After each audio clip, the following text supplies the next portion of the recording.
Turnarounds.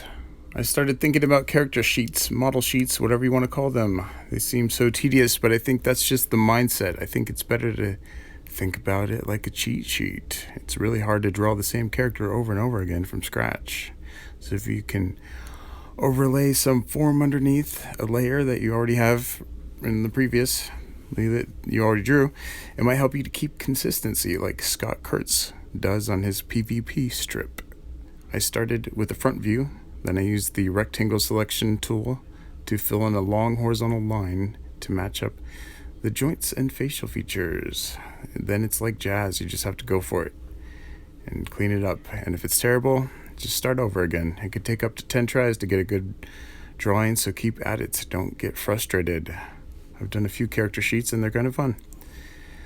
But then I started playing around with the Procreate's Animation Assist, and I started thinking about the X-Men animated series, how they turned their turnaround poses into the opening of the credits. It was kind of cool.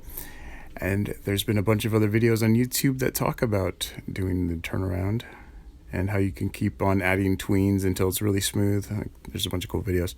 So for this, I decided to take the first two frames, drawings, and transfer them to the animation. So I turned on Animation Assist and then separated both poses into separate layers, and I lined them up, and I added the first 3/4 tween transition front view. After I get the head, I make the arm on the left of the drawing cover part of the torso, and the arm on the right side is hiding a little bit behind the torso.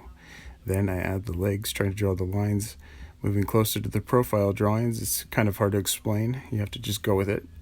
When the turnarounds happen, in animation, it's hard to catch every frame. Like you have a lot of room to make little mistakes. So I add the 3/4 shoes and finish up and move on to the...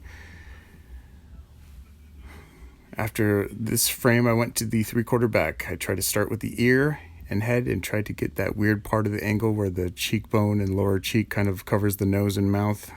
I know, it's weird. I get the arm on there with the lumpy tricep, finish off with the legs, and cheat with the black gloves and shoes. And I move on to the rear view, where I cheat again and trace the front of the view and turn it into the back view. I try to add shoulder blades and the back muscles that kind of arc towards the spine. I add some back pockets and finish off the legs. Next, I want to color these 5 frames, so I switch off the Animation Assist, make all of the other frames invisible. I fill in the front view with the fleshy peach tone. I'm sloppy because then I can select and move away the excess color and flick it off the page. It's kind of cathartic. You get to select the color and say, get out of here. Then I set up the swatches. Procreate has a section in the color option thing where you can select your own swatches. So you can keep the color consistent and can quickly switch between your color scheme. It's pretty easy. I find the color I like on the color wheel, then I click the swatch section and tap on one of the boxes to save that color to that box on the swatch section. If you mess up, you can touch and hold and the delete option comes up. After I color and trim the flesh tone, then I can go in and add his dark shirt. Quickly select it and drag the color over. I darken his gloves, do the same thing.